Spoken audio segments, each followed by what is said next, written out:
Hello and welcome back to the channel, or welcome to the channel if you're new here. My name is Death by Pony, and today we're hopping back into Arcade Spirits.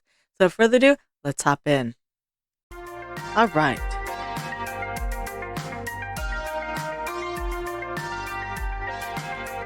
Any minute now.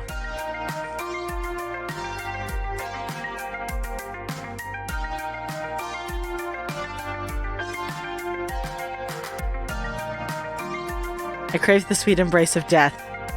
I've been sitting here for 2 hours now and nobody's walked up to obtain a novelty funplex shot glass or a colored pencil set or a light up yo-yo. Lunchtime is approaching, and so far the only people walking in and out of the arcade are a few stray adults who have no interest in cheap friendship bracelets. Thankfully, my first customer of the day arrived before I start wondering if some of those $500 ticket plushies could really fit down someone's throat. Or maybe not. Nope, just walking right on by me, his head buried in reading some sort of spreadsheet off his tablet. Was he here to play? Does he seem like the typical business man on break, or unwashed and unemployed game aficionado, in fact? He's a snappy dresser, seems like a cool dude. Wow, he seems pretty second. Damn, he's hot. That's my kind of guy. He seems like a cool dude. Most guys I know are content to toss on a t-shirt and jeans. Not this guy. Even in an arcade, he's sharp like a linoleum knife. In fact, that rather pointed look on he's offering me after doubling back is rather linoleum knifey too. Hold on a minute. Who are you exactly? What are you doing behind that desk? Where's Francine? Pleased to meet you. I'm Ash. I am Francine. I had some work done. The new hire. Not that anybody wants a prize. I'm Ash Linger. Francine hired me to work the desk. The interview process was interesting to say the least. I have to admit, though, I've literally been sitting here for hours doing nothing because there's nothing to do. He relaxes somewhat on hearing that somewhat. Mornings are usually slow. That's quite normal, actually. She interviewed you already? Good. Good to hear. It's about time. I was wondering how long she'd have to work that desk.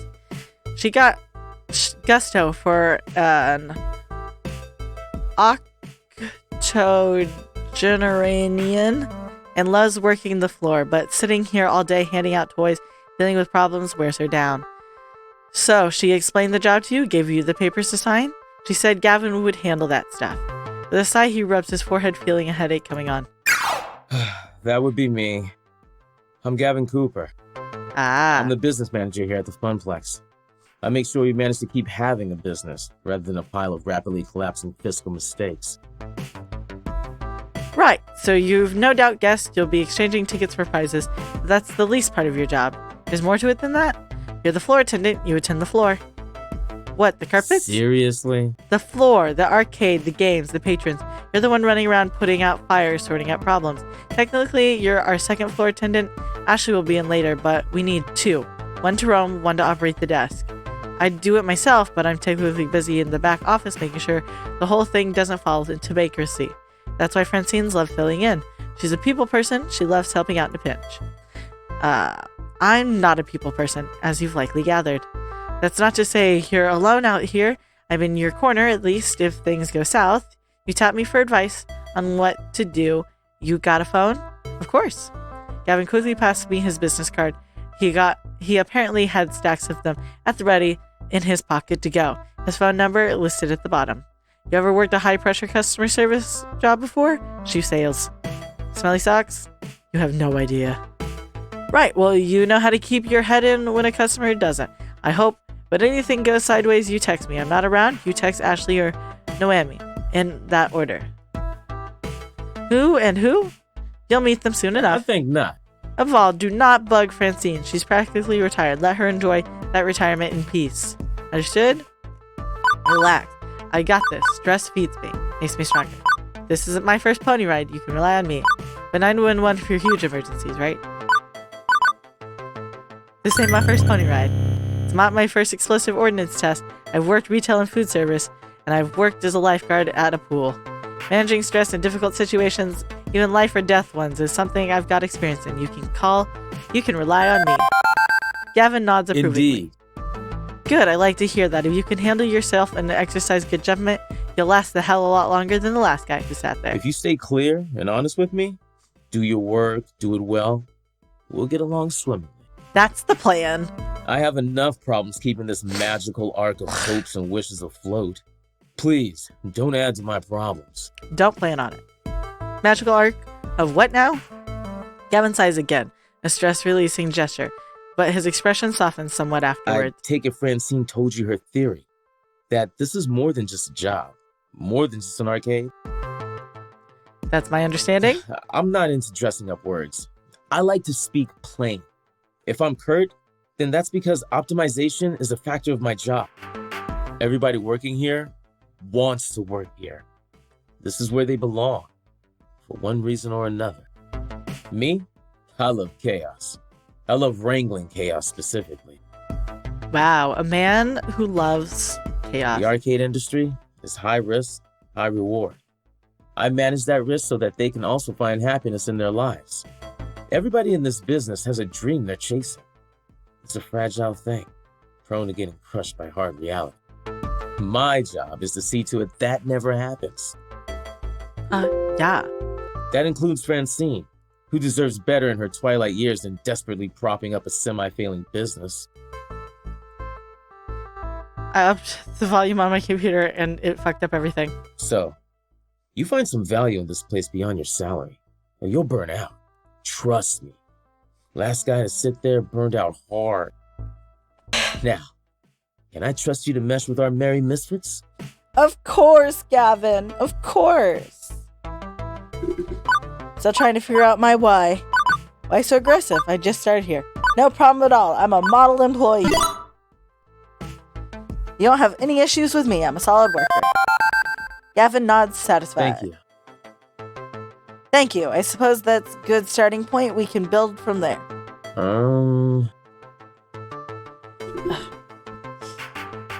My chair didn't lean back. Anyway, I need to go prepare your paperwork. Technically, you shouldn't be working until we've crossed the I's and dotted the T's, but since I'm already sitting here, you'd rather I stick around? That would be accurate if you were willing to fudge things a bit and work today anyway. It'd be helping us out a lot. Now, if you don't mind, Naomi,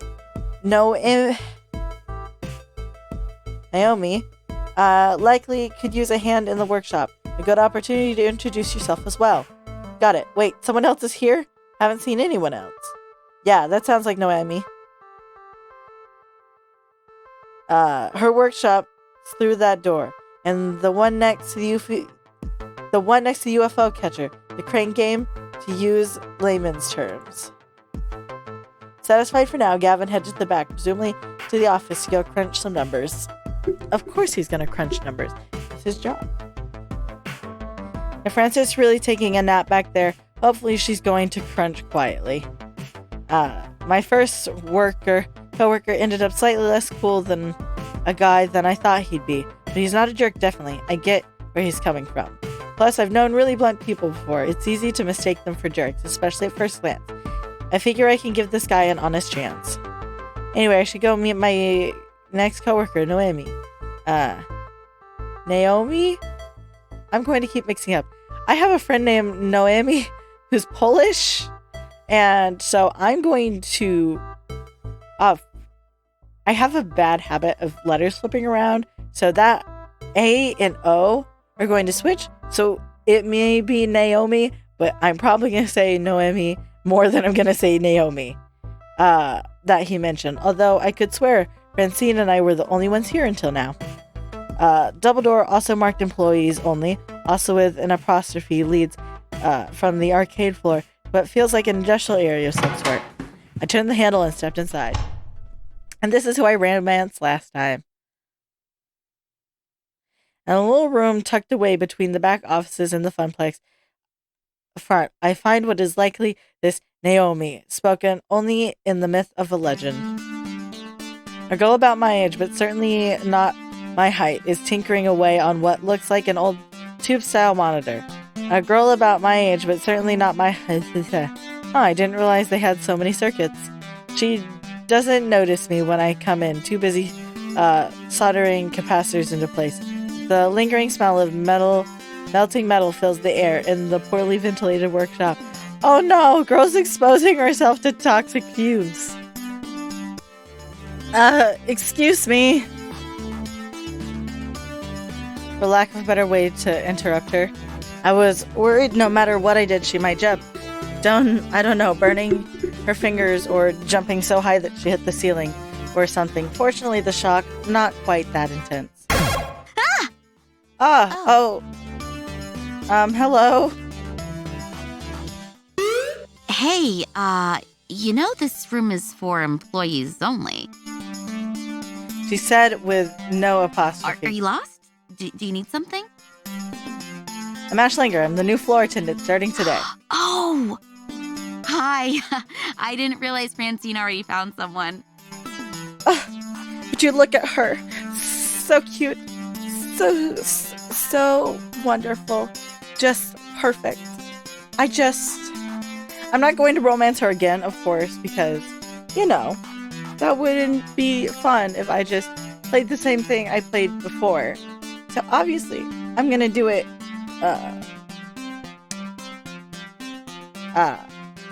romancing a different person. But I'd be lying if I didn't have a bias for my girl. I guess I forgot to check my text. Whoops. She spared a glance at her phone on a nearby workbench where a huge stack of green notification messages lie in wait. One thought comes to mind on actually seeing her. No wonder I didn't notice her until now. She's totally focused on task at hand. I always assumed retro arcade nerds were fat, middle-aged guys. Oh my god, she's so cute. I just want to hug her. That would be super inappropriate. No wonder. She's focused. This room is right at the heart of the building, but totally isolated with the heavy doors closed behind me. I can barely hear the arcade. Considering how completely and utterly dedicated she was to that monitor, not even noticing me, I guess that's also why. But what I first noticed was her smile. Even when squinting to see the tiny component on that circuit board, even when laser focused, she was smiling happily. Anyway, I'm Naomi Fairchild, the Funplex's techie. Hi! Pleased to meet you. I was expecting Gavin, though. He usually checks up on me about now. He's busy doing strange things with numbers. Yeah, that sounds like Gavin. I take it he sent you along to help? Great. Give me a hand with this monitor. It's really heavy, and I'm still paranoid about dropping it after what happened last time. I had a thought, and then I lost it. Oh, I don't remember it being narrated as much, but I'm not upset. Honestly, after playing Danganronpa and having to do so much reading.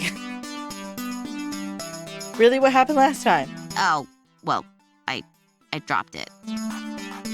Oh, right. She helped me lift the large cathode ray tube slotting into the heavy metal framework into place within the exposed guts of the nearby arcade cabinet. Once done, she started hooking wires back up to other wires. There's a surprising number of green circuit boards and large hollow wooden shell. This is the first time I've seen the inside of one of these things. It's weird. Lots of empty space, a couple large slabs of circuits, and that beefy monitor. Why is it so empty in there? Maybe we could fill it with nacho dip. My first time seeing the guts of a game. Why is it so empty?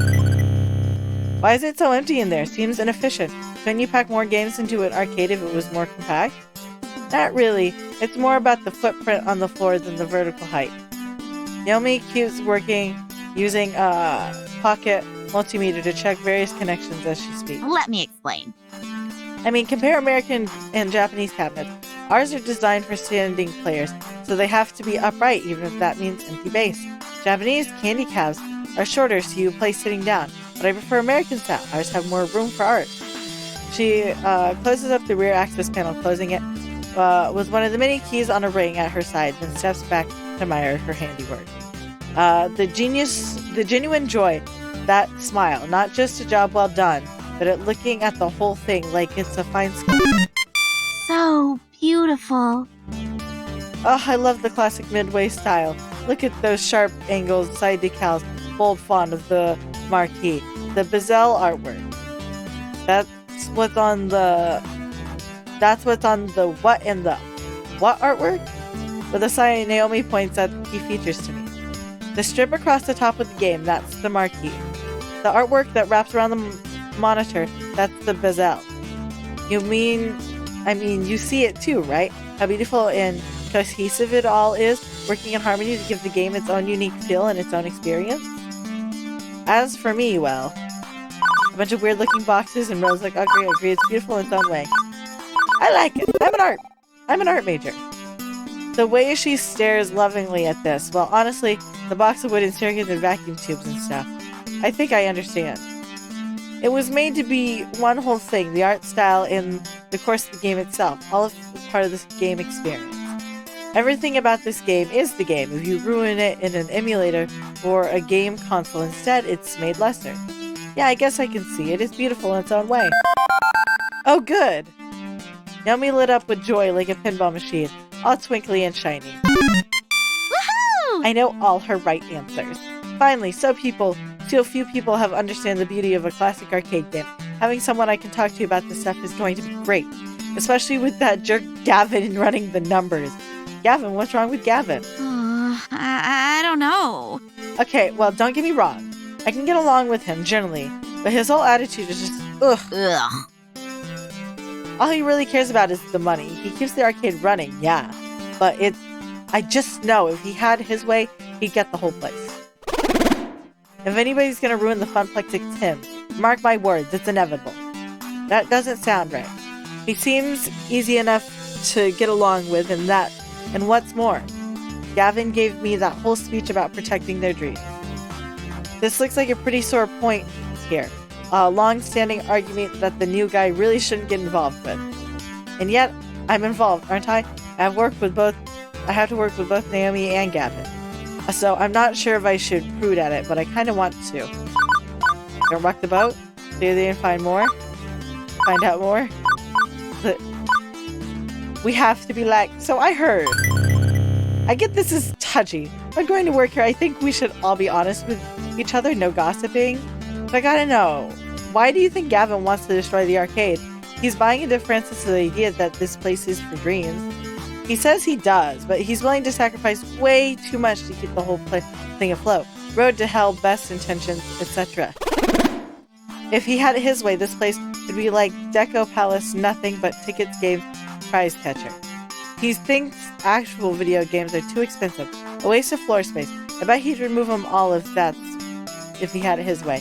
I just don't trust him. I don't trust him to do the right thing. But that's my problem, not yours. So sorry to drop gossip on your head like this. Thanks for hearing me out anyway. Right, let's get back to work, shall we? Now for the less fun part. You seem strong, strapping kind of guy. Well, a strong guy at least. Well, you're a guy. That's enough. I'm semi-insulted then? Okay, let's get to it. Right, a little to the left now. Now, my left. My left! You're right, careful! Now forward, right, correct, now turn to the right. Keep it coming, and there! Carefully, tip it into place. Victory! I gently ease the rolling dolly forward, the giant wooden box slotting into place alongside its neighbors.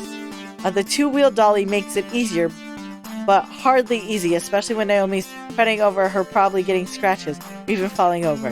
But with the work done, she all smiles again. Okay, glad to be done with that one. I swear, I've been working on that monitor for ages. Those tubes really finicky as heck, but I'm still not totally satisfied with the flying back. But thanks for helping me out, Ash. I think you're gonna do just great here. Happy to... Alright, semi-growling. Food required, except I wasn't expecting to actually be working today. I forgot to pack a lunch. When you have pizza on a bagel... Now, I'm just talking here. But if you had pizza on a bagel... Shh! Hey, so any good restaurants in the walking distance? I think that bookstore next door sells donuts and stuff, but... Oh, not really, unfortunately. I mean, there's a cheapo Wub Sub sandwich place, but even that stuff is super... Even if that stuff is super tasty, you don't want to go there. You need to eat healthy. Hey, I know, wait right here. And off she is scurrying back to her hidey hole. And she's back scurrying from her hidey hole. Lunchtime? Here you go. She pressed a box lunch into my hands. That's a bento box. I learned how to make them from my mom, who learned from her mom back when they lived in Japan. Rice and pickles and all sorts of good healthy things. Wait, you're giving me your lunch? Sure, why not? And yet, when I first walked in as a stranger, she looked super uncomfortable with me. That escalated quickly. What'll you have for lunch then? Oh, I can just get some nachos from the vending machine. Or go hit the whole story next door. I've got a book delivery to pick up anyway. Damn. She really was like, let me feed you. I hope you enjoyed today's video. And if you did, remember to like. That way you know you're enjoying the content I'm making. Remember to hit subscribe. That way YouTube brings you back here to see what happens next. And I won't take up any more of your time. I hope you have a good day. And I'll see y'all next time. Bye-bye.